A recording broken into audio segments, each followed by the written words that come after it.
찬양에 감사를 드립니다. 여러분, 우리는 어떤 존재입니까? 지난번 주일 여쭤보았습니다. 하나님께서 우리를 어떻게 바라보시는가? 우리가 하나님을 어떻게 믿는가, 섬기는가에 다시 돌려서 그러면 하나님께서는 우리를 어떻게 바라보시는가? 라고 하는 것을 물었습니다.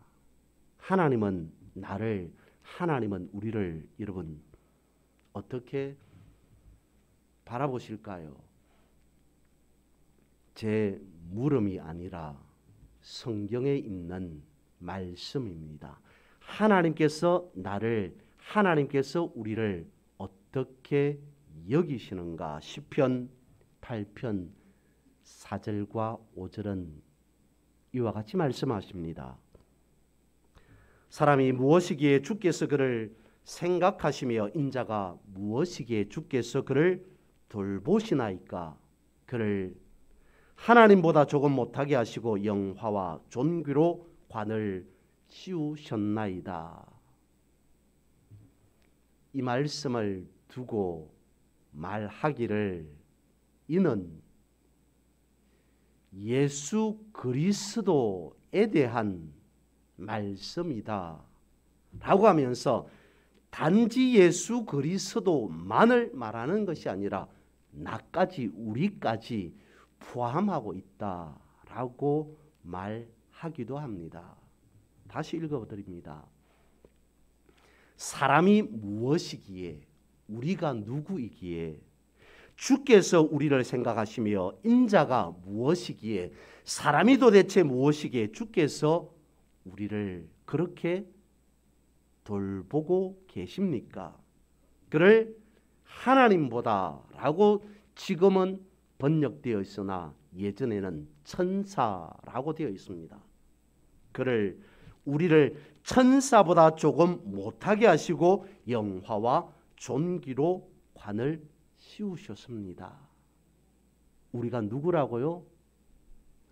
최소한 하나님께서 널 언제나 돌보아 주는 그런 존재라는 겁니다. 하나님께서는 널 언제나 나를 생각하시고 지켜주시고 인도하시고 돌보아 주신다라고 그렇게 말씀하고 있습니다. 오늘 우리가 읽은 본문 말씀에 보면 언약이라고 하는 단어가 반복되고 있습니다. 하나님께서는 왜 말씀 속에서 언약이라고 하는 약속이라고 하는 이 단어를 반복하셨을까요? 계속 거듭거듭 주장하신 거겠습니까? 한마디로 말한다면 이겁니다. 아버지이기 때문이다. 오늘 본문 속에서 본문의 내용과 본문의 상황보다는 언약이라고 하는 이 단어를 가지고 말씀을 묵상해 보고자 합니다. 미국의 격언 중에 이런 말이 있습니다. 아버지가 되는 일은 쉬워도 아버지다운 아버지가 되는 것은 쉽지 않다, 어려운 일이다 라고 하는 말이 있습니다. Anyone can be father, but it takes someone special to be a dad 라고 하는 말이 있어요. 사람이 나서 성장하여서 연령이 되어서 어른이 되어서 결혼을 합니다. 자식을 둡니다. 가정을 이룹니다. 누구나 다 부모가 될 수는 있습니다. 그러나 부모다운 부모, 아버지다운 아버지는 결코 결혼을 했다고 자식이 있다고 가정을 이루었다고 다 되는 것은 아니다 라고 한 말이겠죠. 인순이라고 하는 가수가 부른 노래 중에 아버지라고 하는 제목의 노래가 있습니다. 노래 전에 이런 대사, 멘트가 있습니다. 어릴 적 내가 보았던 아버지의 뒷모습은 세상에서 가장 커다란 산이었습니다. 지금 제 앞에 계신 아버지의 모습은 어느새 야트막한 둔덕이 되었습니다. 부디 사랑한다는 말을 과거형으로 하지 마십시오. 아버지라고 하는 노래 전의 대사에는 아버지는 나에게, 아버지는 우리에게 그야말로 엄청난 큰 산이셨다라고 말하지만 사실 우리가 생각하는 아버지의 모습은 큰 산은 아니었을지라도 최소한 뒷동산의 바위라고 여기고 살 겁니다. 그렇게 인식할 겁니다. 최소한 수백 년을 산다는 너티나무로 여기지 않겠습니까? 우리가 생각하는 아버지는 그런 모습이셨습니다. 바위와 같이 변하지 아니하는 모습, 든든한 모습. 하지만 늘 언제나 무덤덤한 그런 아버지의 모습이기도 합니다. 그러나 여러분, 뒷동산의 바위에도 비바람이 휘몰아친다는 사실을 아십니까?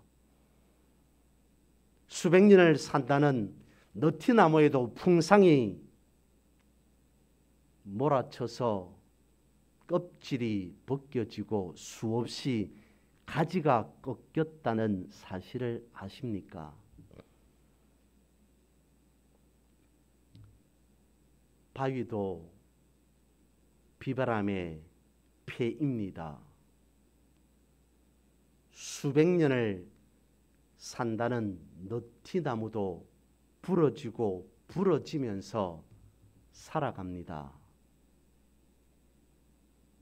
바위도 깎이고 세월이 지나면 부서진다는 겁니다. 수백 년을 산다는 너티나무도 영원히 살지는 못합니다. 수명이 다하면 죽을 수밖에 없습니다. 아버지라고 하는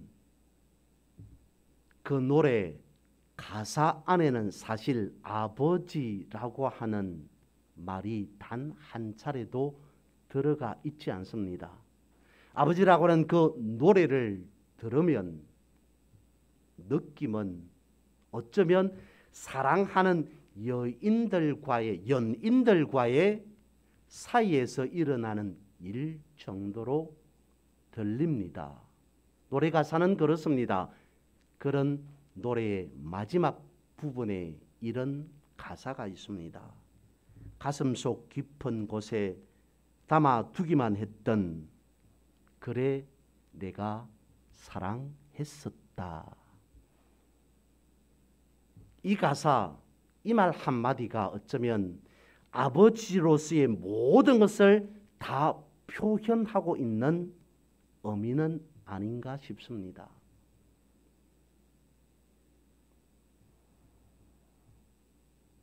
아버지라고 하는 그 노래가 자녀로서 아버지를 바라보는 모습이 아닌 아버지로서 자녀를 바라보는 그러한 모습으로 노래 가사는 비춰집니다.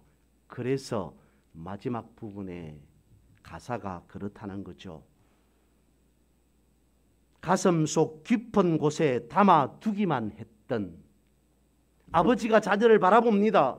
아버지는 자녀에게 자녀가 생각하는 만큼 그렇게 가까이 계시지 않는 것 같습니다. 심적 거리가 떨어져 있는 것 같습니다. 무덤덤 하시는 분으로 인식됩니다. 그러나 정작 아버지는 어떤 아버지시라고요? 표현하지 않더라도 살갑게 자녀를 대하지 않더라도 노래 가사에 이렇게 말합니다. 가슴 속 깊은 곳에 담아두기만 했던. 실상 아버지의 그 내면을 바라보면 켜켜이 쌓여있는 사랑이 담겨져 있었다는 것이죠. 단지 드러내고 표현하지 않았을 뿐 아버지의 가장 깊은 곳에서부터 사랑이라고 하는 그 단어는 그야말로 켜켜이 쌓아둔 가슴 속 깊은 곳에 담아두기만 했던. 그런데 표현합니다. 뭐라고요? 그래 내가 사랑했었다. 아버지의 본심, 아버지의 진심, 그것은 사랑이었다는 것입니다. 여러분, 드리고 싶은 말은 자녀 대 부모에 대한 사랑, 그것을 말씀을 드리고자 하는 것은 아닙니다. 우리가 생각하는, 우리가 믿는 하나님 아버지는 어떤 분인가? 우리가 섬기는 하나님 아버지를 우리는 어떻게 대하고 있는가? 내가 아픕니다. 내가 아플 때, 내가 힘들 때 하나님이라고 부르고 있는데, 그런데 하나님은 멀리 떨어져 있는 것 같습니다. 내가 힘들 때, 내가 아플 때 하나님이라고 부르면 나의 손을 붙잡아 일으켜 세워주셔야 될 것 같은데 그렇지 아니하고 멀리 떨어져 계시는 것 같습니다. 무덤덤하신 것 같습니다. 그러나 정작 하나님 아버지는 어떻다고요? 내가 생각하는 것과는 달리 하나님은 나의 호흡하는 순간부터 나의 모든 것에 이르기까지 단 한순간도 나를 사랑하지 않은 적이 없다는 겁니다. 누구나 아버지는 될 수 있지만 아버지다운 아버지는 결코 될 수 없다는 그 말과 같이 하나님 아버지는 나의 모든 호흡하는 순간부터 전부에 이르기까지 아버지다운 아버지의 모습을 보여주고 계시더라는 겁니다. 어디에서요? 로마서 8장 26절에 이렇게 말씀하고 있습니다. 이와 같이 성령도 우리의 연약함을 도우시나니 우리는 마땅히 기도할 바를 알지 못하나 오직 성령이 말할 수 없는 탄식으로 우리를 위해 친히 간구하시느니라. 여기에서 말할 수 없는 탄식이라고 하는 그 원어의 뜻은 말 그대로입니다. 하나님께서 표현하지는 않았지만 말 그대로 말할 수 없는 가슴 저 밑에서부터 차오르는 뜨거운 무엇인가 우리를 향한 그것이 있습니다. 그런데 그것을 꾹꾹 누릅니다. 참고 참습니다. 하지만 삐져나오는 그 속을 통해 터져나오는 그런 탄식, 신음소리, 그것을 두고 말할 수 없는 탄식으로 하고 성경은 기록하고 있습니다. 하나님 아버지는, 성령은 우리를 바라볼 때 그렇게 바라보신다는 겁니다. 우리가 마땅히 기도할 바를 알지 못하여서 제대로 기도하지는 못하지만 성령께서는 말할 수 없는 탄식으로 우리를 위해 친히 간구하시느니라. 왜 그렇습니까? 왜 성령이 나를 위해, 우리를 위해 말할 수 없는 탄식으로 기도할 수밖에 없다는 겁니까? 아버지이시기 때문에 라는 겁니다. 앤 랜더서라고 하는 사람이 나의 아버지는 내가 라고 하는 글을 썼습니다. 아이가 어려서 부모가 어떤 분인가 라고 하는 것을 쭉 기록해 놓고 있습니다. 앞부분은 빼고 뒷부분에 이런 말이 있습니다. 이렇게 쓰고 있습니다. 50살 때 아버지가 지금 내 곁에 계셔서 이 모든 걸 말씀드릴 수 있다면 난 무슨 일이든 할 것이다. 아버지가 얼마나 훌륭한 분이셨는가를 미처 알지 못했던 게 후회스럽다. 아버지로부터 더 많은 걸 배울 수도 있었는데 난 그렇게 하지 못했다. 60살 때 이젠 나도 점점 늙어가고 있다. 어느덧 아버지는 위독하시다. 내가 그때 말을 잘 듣고 잘 새겨 듣고 했으면 난 너무 후회된다. 90살 때 아버지보다 더 오래 살았다. 하지만 난 이제 움직일 힘도 머리를 굴릴 힘도 말할 힘도 없다. 왜냐하면 이젠 나도 곧 아버지 곁으로 가게 되기 때문이다. 내가 만약 하늘나라에서 아버지를 뵙게 된다면 난 아버지 앞으로 달려가 난 무릎을 꿇고 절을 하며 사죄할 것이다. 아버지의 모든 말이 참이었습니다. 아버지 이제야 깨달았습니다. 전 그저 아버지의 말을 무시하고 막무가내였던 불효자라는 것을 부디 저를 용서해 주십시오. 너무 죄송합니다. 아버지. 그리고 나는 여전히 하늘에 소리친다. 그러나 20년 동안 아무 대답도 없으시다. 아버지는 하늘나라에서 울고 계신 것 같다. 어떻습니까? 이 말 역시 우리가 생각하기에는 육신의 부모인 아버지라기보다는 하나님 아버지를 연상케 해 주고 있습니다. 그렇습니다. 하나님은 과연 아버지다운 아버지셨다라고 하는 것을 굳이 하나님의 말씀이 아닌 세상 속에서도 성경이 아닌 세상 사람들이 살아가는 그 삶 속에서 외치고 부르고 고백하는 아버지 속에 우리는 하나님 아버지를 발견할 수 있다는 겁니다. 아버지에게 아버지이기에 언약을 약속을 말씀하십니다.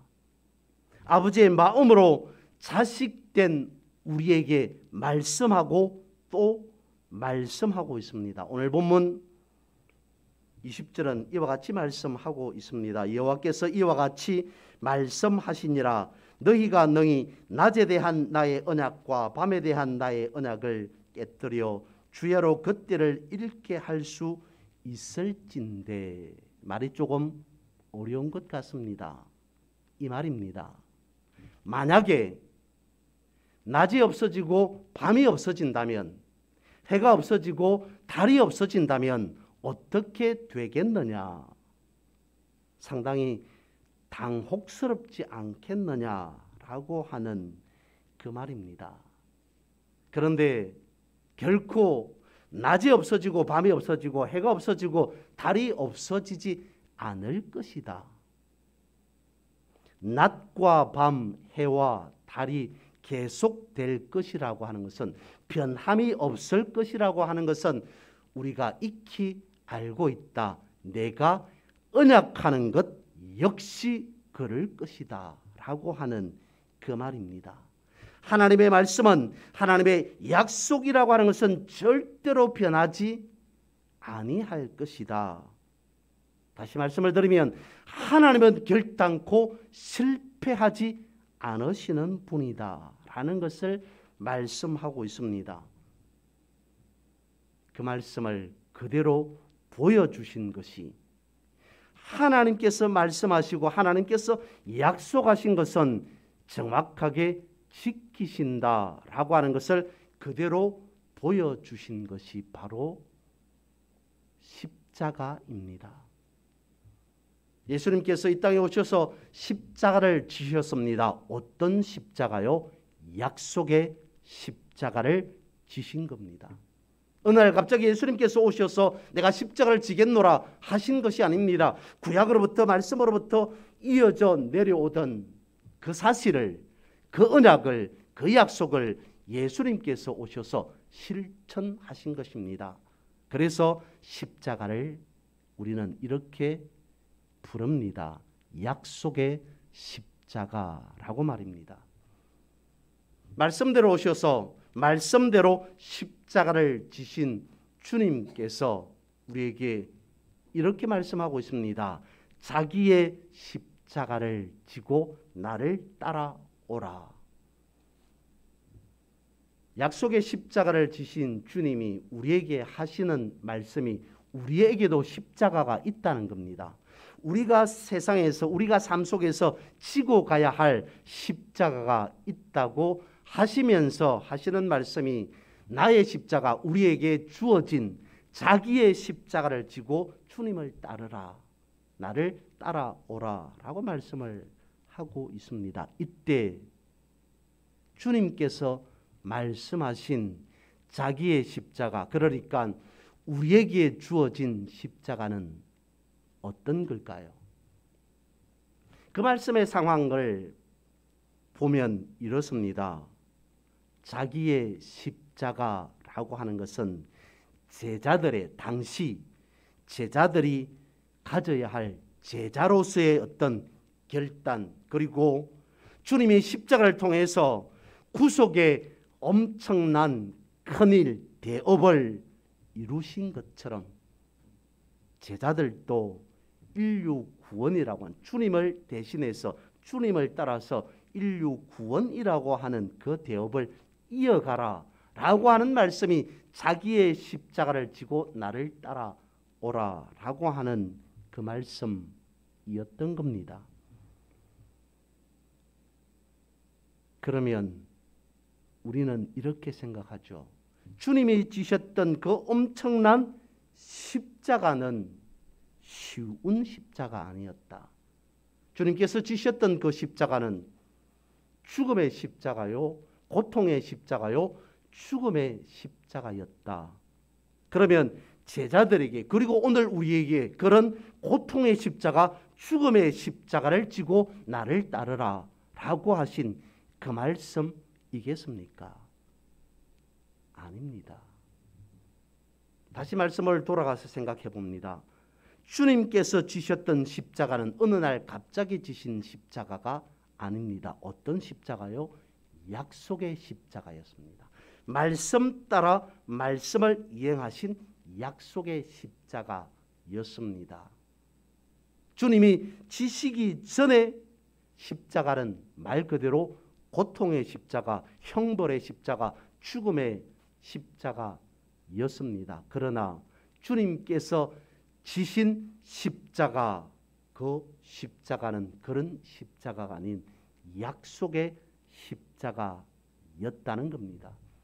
그래서 주님께서 말씀하시는 겁니다. 내가 말씀 따라 진 그 십자가처럼, 내가 약속대로 진 그 십자가처럼 너희에게도 약속을 준다. 약속의 십자가가 있다. 그 약속의 십자가를 지고 나를 따르라 하신 말씀이 자기의 십자가를 지고 나를 따르라 라고 하신 주님의 말씀이었던 것입니다. 그래서 주님께서 말씀하신 그 십자가는 다름 아닌 약속의 십자가, 우리에게 말씀을 통해서 주어진 언약, 약속이 있다는 것이죠. 그 약속의 십자가를 지고 주님을 따르라 라고 말씀하신 겁니다. 그러면 이 말씀 앞에서 우리는 뭐라고 반응해야 하는 겁니까? 예, 나에게, 우리에게 주어진 약속이 있으니 그 약속 붙잡고 주님을 따라오라는데 우리가 아니요 라고 할 수 있습니까? 우리는 그 말씀 앞에 예 라고 대답하며 주님을 따를 수밖에 없다는 겁니다. 그래서 주님이 지신 십자가는 약속의 십자가라는 겁니다.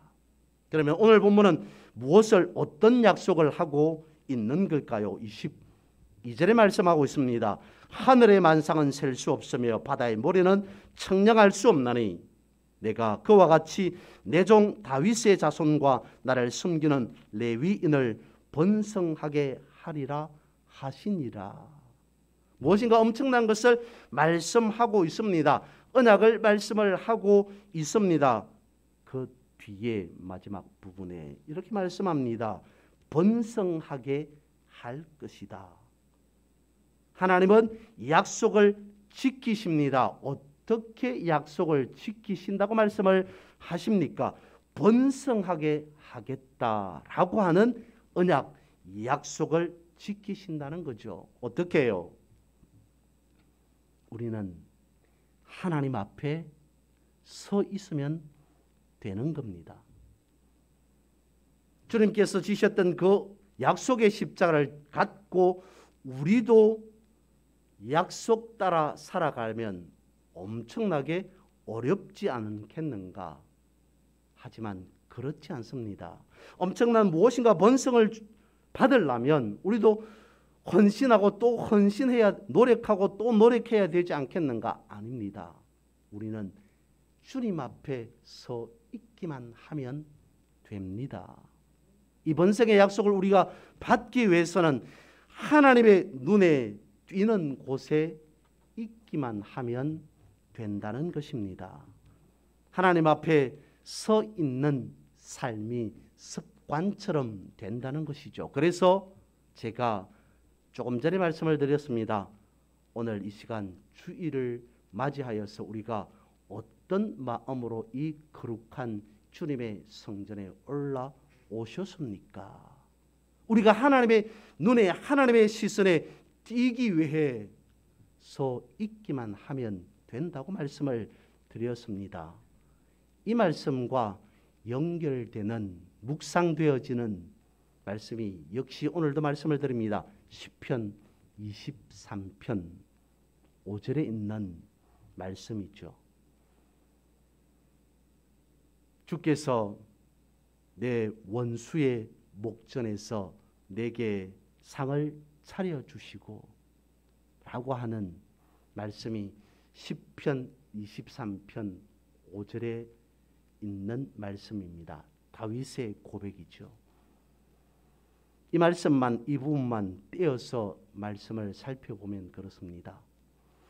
주님께서, 하나님께서 내 원수의 목전에서 내게 상을 차려, 밥상을 차려주시고 라고 하는 것은 내가 적진 속에 있습니다. 다윗이 적군이 쳐들어오는 그 앞에 원수의 목전에 있습니다. 지금으로 치면 포탄이 쏟아지는 포화 속 한 가운데에 다윗이 서 있습니다. 그런데 하나님께서 뭐라고 어떻게 하시냐면 적진 공격한 가운데 포화 속에 있는 다윗을 발견한 하나님이 밥상을 들고 밥 먹으라 라고 하시더라는 겁니다. 이 말씀이, 이 상황이 이해가 되어 주십니까? 이렇다는 겁니다. 다윗은 지금 하나님 나를 좀 살려주십시오. 하나님 제 목숨이 간당간당합니다. 지켜주십시오. 내가 이 상황에서 빠져나갈 수 있도록 하나님 해결해 주십시오 라고 하는데 하나님께서는 밥상을 들고 오시더라. 얘야 밥 먹고 해라 라고 하시더라는 겁니다. 이 상황이 이해가 되어 주십니까? 주께서 내 원수의 목전에서 내게 상을 차려 주시고, 이 말씀이 그대로 주님의 마지막 제자들과 함께한 모습으로 연결해서 생각해 보면 이렇습니다. 예수님께서 십자가를 지시기 전에 사람들을 불러 모았습니다. 제자들을 불러 모아놓고 소위 최후의 만찬을 거행합니다. 그러면서 주님께서 식사를 저들에게 대접해 줍니다. 사람들에게, 제자들에게 떡을 떼어주며 잔을 나눕니다. 그러면서 주님이 하신 말씀이 십자가를 앞에 두고 십자가를 목전에 두고 어쩌면 인간적으로 보면 마지막 주님의 모습일 수도 있는 그 상황 속에서 주님께서 제자들을 모아놓고 떡과 잔을 떼시면서 하시는 말씀이 받아 먹어라 이것은 내 살이다. 받아 마시라 이것은 내 잔이다. 여러분 그 상황 속에 있었던 제자들의 느낌은 어땠을까요? 내일이면 주님께서 십자가를 지십니다. 그리스도라고 하는 것을 빼고 인간적으로 바라봤을 때 제자들의 당시의 관점으로 바라봤을 때 지금까지 3년 동안 따라다녔던 선생님이신 예수님께서 십자가를 지십니다. 마지막 모습이 될 수도 있습니다. 그런 상황에서 예수님께서 자기를 향해 받아 먹어라 이것은 내 살이다. 마셔라 이것은 내 피다 라고 했을 때 주님께서 주시는 떡과 주님께서 주시는 잔을 받아 먹고 마시는 제자들의 마음은 어땠을까요? 거기에서 우리는 이 단어를 기억할 수 있습니다. 함께라고 하는 말. 어떤 상황, 어떤 이미지이든지 간에 내가 인간적인 어떤 그런 모습으로 마지막 십자가를 질지라도 그러나 그것이 끝이 아니라 너희들과 여러분들과 나는 늘 언제나 함께 하겠다 라고 하는 거기에서부터 제자들은 엄청난 것을 생각할 수밖에 없었을 겁니다. 왜요? 지금 내가 받아 먹는 것이 단순한 떡이 아닌 잔이 아닌 주님의 살과 피라는데 마지막 모든 것을 다 나를 위해 주시고 주님은 가시겠다는데 그 떡을 그 잔을 받아 먹는 사람들의 제자들의 마음은 느낌은 단순하지 않았을 겁니다. 그와 같이 시편 23편 5절에 내 원수의 목전에서 내가 죽겠다고 하나님 나를 좀 살려주십시오 라고 하는 그 상황 속에서 하나님께서 다윗을 위해 친히 밥상을 들고 오시더라. 무슨 밥상요? 하나님의 살과 하나님의 피가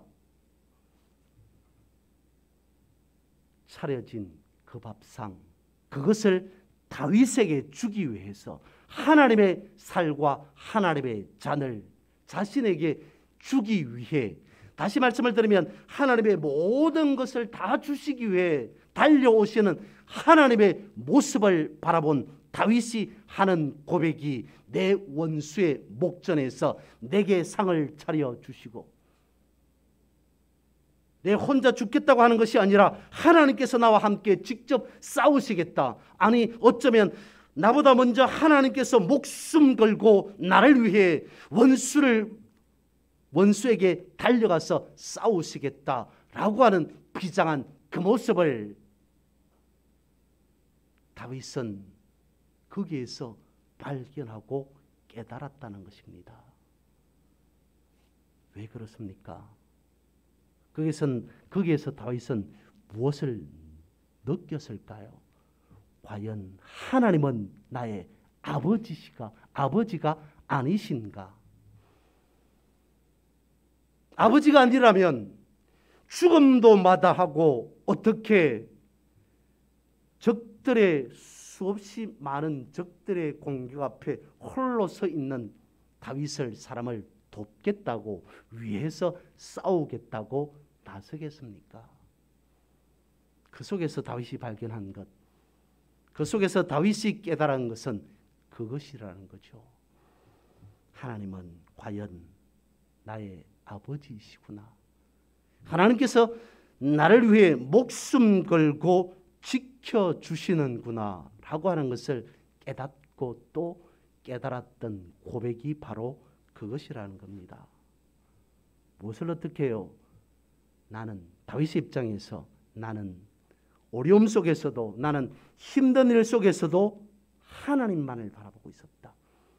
나는 어떤 상황 속에서도 하나님을 바라보며 하나님의 시선 앞에, 하나님의 눈 앞에 서 있었다. 그렇기 때문에 나는 하나님의 도우심, 하나님의 인도하심, 하나님의 지켜주심을 얻게 되었다라고 하는 그 고백을 할 수 있었던 것 같습니다. 우리도 그래야 되는 것 같습니다. 하나님의 시선 앞에 서 있다는 것은 무엇인가? 하나님의 눈앞에 서 있다는 것은 무엇인가? 한 가지를 말한다면 기도라는 겁니다. 우리가 다윗처럼, 다니엘처럼, 믿음의 선진들처럼 그렇게 기도하지 못할지라도 늘 언제나 하나님이라고 부르는 기도 속에 우리는 살아가야 된다는 겁니다. 저에게 있어서 습관처럼, 기도의 습관처럼 되어 있는 것 하나가 있습니다. 어떤 상황 속에 어떤 기도의 제목이든지 간에 기도하면 기도하는 그 가운데 있어 저의 느낌입니다. 주님께서 다가오셔서 머리에 손을 얹으시고 말씀하십니다. 그래, 내가 다 알고 있다. 어떤 상황으로 어떤 기도의 제목을 가지고 기도하든지 간에 그 기도 속에서 저의 느낌은 그것입니다. 주님께서 다가오셔서 저의 머리에 손을 얹으시고 그래, 조금만 참아라. 조금만 견뎌라. 라고 하면서 성경에 있는 말씀에 있는 그 모습처럼 주님은 무덤덤한 모습이셨습니다. 제가 바라볼 때 제가 느끼는 그때 당시의 주님의 모습, 무덤덤한 모습. 그러나 그 모습이 그냥 무덤덤한 모습이 아닌 말할 수 없는 탄식으로, 우리가 어떤 상황 속에서 주님 일을 어떻게 하면 좋겠습니까? 라고 기도할 때 주님께서 다가오셔서 머리에 손을 얹으시고 조금만 참으렴. 그래, 내가 다 알고 있다 라고 하시는 그 모습을 바라보는데 말할 수 없는 탄식의 그 모습, 모든 것을 누르고 눌러서 어쩌면 나보다도 더 크게 울부짖고 싶은, 그러나 그 모든 것을 누르고 계시는 듯한 주님의 그런 모습, 무덤덤한 모습, 어떤 모습인지 연상이 되어 주십니까? 그런 모습으로 다가오시는 주님의 모습을 습관처럼 보게 됩니다. 그러다가 머리가 서는 듯한 소스라치게 놀라는 어떤 일을 경험하게 되죠. 하나의 어떤 일의 결과가 있습니다. 어떤 기도의 응답이 있습니다. 그것을 두고 생각합니다. 이것은 우연하게 일어난, 어쩌다가 이런 결과가 나온 거겠지라는 생각을 해봅니다. 그러나 그 일은 결코 우연일 수 없습니다.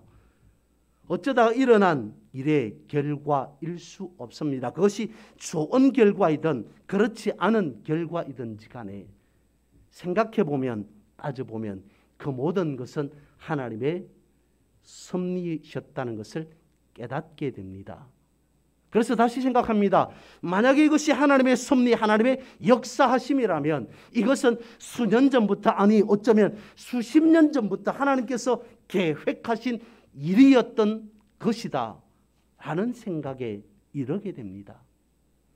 오늘 내가 지금 맞이하고 있는 이 일의 결과가 주님의 섭리하심이요, 주님의 역사하심이요, 주님의 계획하심이라면 이것은 수년, 아니 수십 년 전부터 하나님께서 이 일의 결과를 낳기 위해서, 이르게 하기 위해서 계획하고 준비하고 하신 일이다 라고 하는 그 사실을 깨닫게 되었을 때 머리가 쭈뼛 서지 않을 수 없습니다.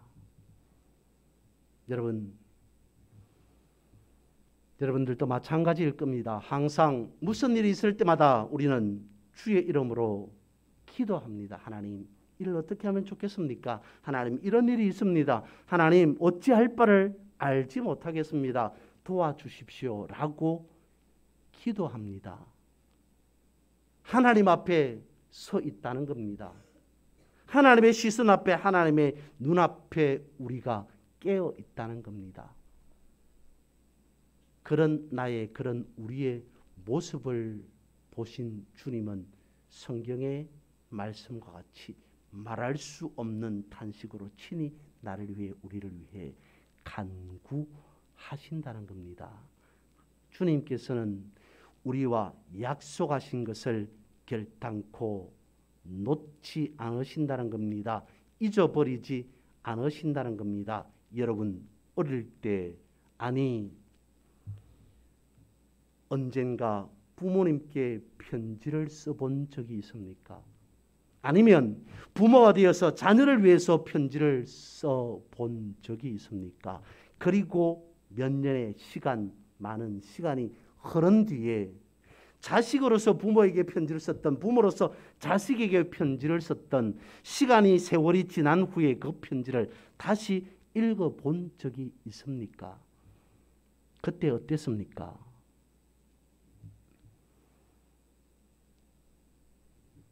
내가 이때 아버지를, 어머니를 이렇게 생각하고 있었구나 라고 하는 것에서부터 시작하여서 구구절절히 아버지를, 어머니를 그리워할 수밖에 없는, 편지를 읽을 때마다 그때 당시의 상황, 그때 당시의 아버지의 모습, 어머니의 모습이 눈앞에 선해지는 그런 느낌을 가지게 될 겁니다. 나에게 있어서, 우리에게 있어서 부모는, 또한 나에게 있어서, 부모인 나에게 있어서 자녀는 그렇다는 겁니다. 여러분, 다시 마지막으로 이렇게 질문드립니다. 여러분은 하나님을 어떻게 여기고 계십니까? 다시 돌려서 하나님은 그렇다면 나를 어떻게 여기고 계시겠습니까? 하나님은 결단코 실패가 없습니다. 그러므로 하나님께서 말씀하신, 하나님께서 언약하신, 하나님께서 약속하신 것은 반드시 이루십니다. 하나님의 언약을, 하나님의 약속을 늘 언제나 붙잡고 깨어있는 믿음의 자녀로 믿음의 인생을, 성례의 삶을 살아가는 그런 우리 모두 여러분 되시기를 주님의 이름으로 축복합니다.